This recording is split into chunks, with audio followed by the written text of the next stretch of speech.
Welcome fellow chemists to a video that may seem like the previous three were incomplete, as you will be introduced to carbocation rearrangements. This concept can help explain seemingly anomalous product formation during electrophilic addition reactions, which the addition of hydrogen halides, water, and alcohol are examples of. To simplify the video so we're focused on the rearrangement rather than the type of reaction occurring, I will use X to refer to the halide, alcohol, or ether group. If we had electrophilic addition involving 3-methyl-butanene, our prior knowledge will serve us well in predicting what the potential products of the reaction are. The major product would be the secondary halide, alcohol, or ether, and the minor would be primary. However, in reality, this is not what happens. The major product of this reaction would actually be the tertiary product, and the secondary product is the minor. So, what's the idea here? Well, let's check out what's actually happening because the animation you just saw isn't it. Based on our previous experience with this reaction, we know that we can form a primary or secondary product. Additionally, we know that in cases like this, the primary product will be minor and the secondary major. We know now that the primary product is not formed at all, so we can focus solely on the secondary product. However, if we make the secondary product, there is no way to make a tertiary product, so we really need to go back a step and examine the intermediate more closely. Electrophilic addition of the hydrogen produces the most stable carbocation possible. Or does it? So how can this secondary carbocation become more stable? Take a moment and pause the video. Let me first redraw the molecule to make it easier to observe what happens. In this case, a hydrogen shifts over one carbon to the right. As the hydrogen is also taking along electrons, it was referred to as a hydride shift. Since this hydride is shifting to the neighboring carbon, it is called a 1,2 hydride shift, and numbered as such not because of the locations of the carbons in the chain, but because they are adjacent. When the hydrogen left its original atom, it leaves behind a positive charge. This means the carbocation's positive charge is now located in a tertiary position, which means now we have a more stable carbocation intermediate than before. After rearrangement, the reaction will finish and the halide, alcohol, or ether group will end up in the tertiary position. A minor amount of secondary product can form if the reaction finishes before the rearrangement occurs. So let's now check out the mechanism in full with a reaction involving hydrogen chloride. We know the HCl molecule is polar, with the chlorine end the negative side and the hydrogen end the positive side. The hydrogen is an electrophile, and the alkene can supply the electrons it desires via the double bond. When the hydrogen gets added to the molecule, we can either remember Markovnikov's rule, or we can ensure that the most stable carbocation intermediate possible forms. In this case, the intermediate will be the secondary carbocation.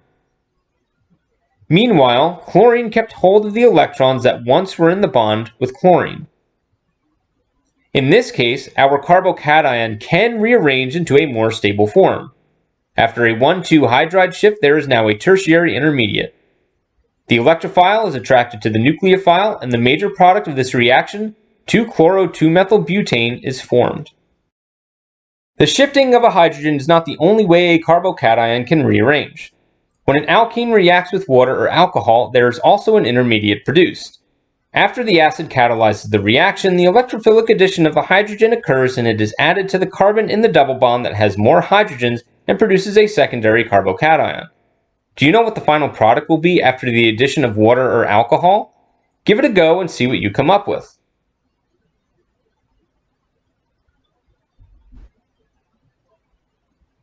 Where before a hydrogen atom and pair of electrons shifted to the adjacent carbon, now an entire methyl group shifts over. This is referred to as a 1,2 methyl shift because a methyl group shifts to an adjacent carbon. As Bruice notes, it probably should have been called methide to be similar to hydride, but I've personally found chemistry has done a great job of naming things, but an often terrible job at naming things in a consistent manner, which then makes it easier for beginners and students to understand.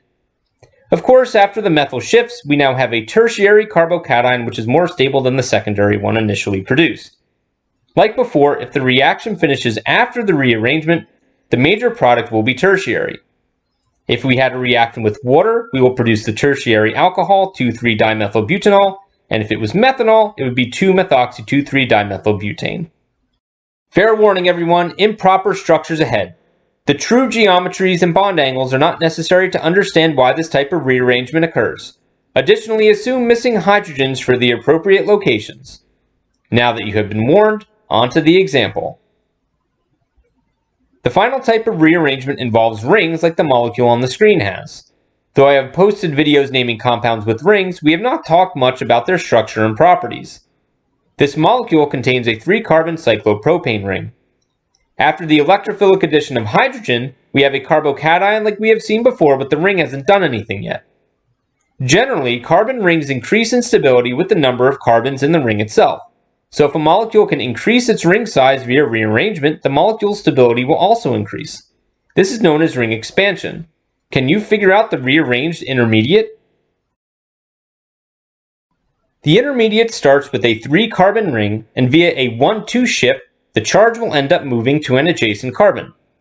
Through expansion, the ring is now 4 carbons, increasing the stability of the carbocation. After the rearrangement, the reaction finishes and we have generated our major product. We have seen a hydride or methyl shift, which results in a more stable carbocation. After a ring expands, it contains more carbon atoms, which is a more stable structure. So you might be asking, can we have a ring expansion followed by a hydride or methyl shift? Well, what do you think? Assuming it can happen, what would happen here? The alkene is similar to the previous one minus a methyl group. After the initial addition of the hydrogen to the molecule, we have a secondary carbocation and the cyclopropane ring remains. We know this carbocation can rearrange through ring expansion where the 3-carbon ring will become a 4-carbon cyclobutane ring. It does remain secondary though. If a 1,2 hydride shift occurs now, the hydrogen and positive charge swap places to produce a tertiary carbocation.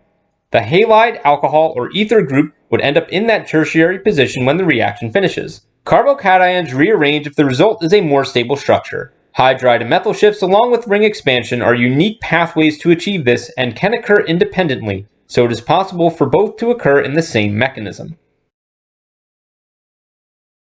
If you properly understand carbocation rearrangements, then this question should be a piece of cake, so pause the video and ponder where the X should end up. When carbocations rearrange, they become a more stable version than they were before. So if you keep rearranging this intermediate until it was tertiary, congratulations, you have undoubtedly created the most stable intermediate, so you can finally put the X in the lone tertiary position on this molecule. However, rearrangement only occurs if the result is more stable than before. So let's look back at the original carbocation and the first rearranged version. So the original secondary carbocation rearranges into a new secondary carbocation. With no stability gained by this change, no rearrangement occurs. The X ends up in the position where we would first assign the positive charge on the carbocation intermediate.